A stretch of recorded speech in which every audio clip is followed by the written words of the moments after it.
Hello అండి. సరదాగా కొన్ని తెనాలి రామకృష్ణ కథలను చెప్పుకుందాం. తెనాలి రామకృష్ణుడు చిన్నప్పుడు తన పక్కింట్లో ఉండే రామస్వామి రామకృష్ణుణ్ణి వెంట పెట్టుకుని ఆ ఊరి భూస్వామి వద్దకు వెళ్ళాడు. భూస్వామికి తానే గొప్ప అని తెలివైన వాడినన్న పొగరు ఉండేది. అతడి ముందు ఎవరినైనా పొగిడితే అతడికి అస్సలు ఇష్టం ఉండేది కాదు. రామస్వామి భూస్వామితో, ఈ కుర్రాడి పేరు తెనాలి రామకృష్ణుడు, చాలా తెలివైనవాడు అని అన్నాడు. ఒకరిని తన ముందు పొగడటం ఇష్టం లేని భూస్వామి, నాకెందుకో ఈ కుర్రాడిని చూస్తూ ఉంటే తెలివి తక్కువ వాడిలా కనిపిస్తున్నాడు.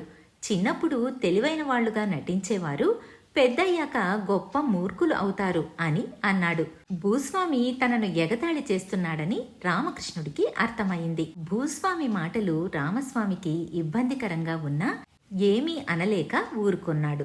తెనాలి రామకృష్ణుడు అమాయకంగా, అదే నిజమైతే నిస్సందేహంగా చిన్నప్పుడు మీరు నాకన్నా ఎక్కువ తెలివితేటలు కలవారు అయి ఉంటారు అని అన్నాడు.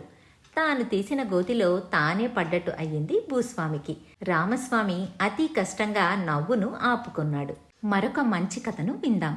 ఒకసారి ఇద్దరు వ్యక్తులు గొడవ పడుతూ కృష్ణదేవరాయల సభకు వచ్చారు. విషయం ఏమని అడగగా, ఇద్దరూ పక్కపక్క ఇళ్లలో ఉన్నారని, వాళ్ల ఇంటి మధ్యలో ఒక బావి ఉందని, అది ఎవరికి చెందుతుందో తేల్చుకోవాలని వచ్చారని చెప్పారు. అందులో ఒక వ్యక్తి బావిని ఇద్దరూ ఉపయోగించుకుందాం అని అంటుంటే, ఇంకొక వ్యక్తి అలా వీల్లేదు, ఆ బావి నాకే చెందుతుంది అని పట్టుబడుతున్నాడు. అప్పుడు తెనాలి రామకృష్ణుడు లేచి, ప్రభు, సమస్యను పరిష్కరించడానికి ఒక కథను చెబుతాను. చాలా ఏళ్ల కిందట దేవుడు మనుషులను, జంతువులను సృష్టించాడు.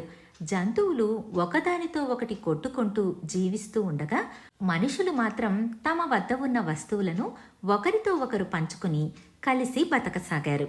అయితే జంతువుల సంఖ్య ఎక్కువగాను, మనుషుల సంఖ్య తక్కువగాను ఉండటంతో దేవుడు రెండిటిని సమం చేయడానికి కొన్ని జంతువులను మనుషులుగా మార్చాడు. ఆ జంతువులకు మనిషి ఆకారం వచ్చినా బుద్ధిని మాత్రం మార్చుకోలేకపోయింది. అలాంటి ఆకారం గల మనుషులు ఇప్పటికీ మనం చూడవచ్చు. వీళ్ళు చిన్న విషయానికి కూడా ఎప్పుడూ ఎదుటివారితో గొడవ పడుతూ ఉంటారు అని కథను ముగించాడు. బావి తనకు మాత్రం దక్కాలని గొడవ పడుతున్న వ్యక్తి తెనాలి రామకృష్ణుడు తనకు బుద్ధి చెప్పడానికే ఈ కథను చెప్పాడని తెలుసుకుని క్షమాపణ చెప్పి ఇకపై బావిని ఇద్దరూ ఉపయోగించుకుంటామని చెప్పి వెళ్ళిపోయాడు. మరొక సరదా కథను విందాం. ఒకసారి రాజోద్యోగులలో ఒకరు తన ఉంగరాన్ని ఎవరో దొంగలించారని రాయలకు ఫిర్యాదు చేశాడు. తన ఆస్థానంలోనే దొంగతనం జరిగిందని విన్న రాయలు ఆశ్చర్యపోయి, దొంగ బయటవాడు కాదని ఇక్కడ పనిచేసే వారిలో ఒకరని గ్రహించాడు. తెనాలి రామకృష్ణుణ్ణి పిలిచి దొంగను పట్టే ఉపాయం చెప్పమని అడుగుతాడు.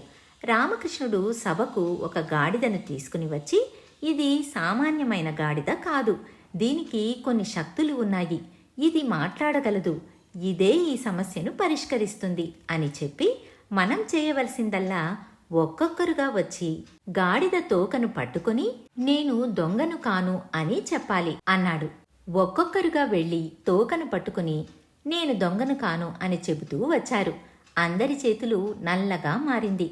ఒకే ఒక్క వ్యక్తి చెయ్యికి మాత్రం నలుపు రంగు అంటుకోలేదు.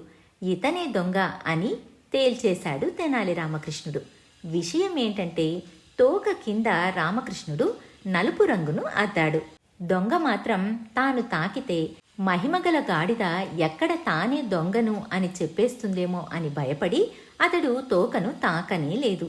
దొంగకు చేతికి నలుపు రంగు అంటుకోకపోవడంతో ఇతను తోకను తాకలేదని తెలుసుకుని దొంగను పట్టుకున్నాడు తెనాలి రామకృష్ణుడు.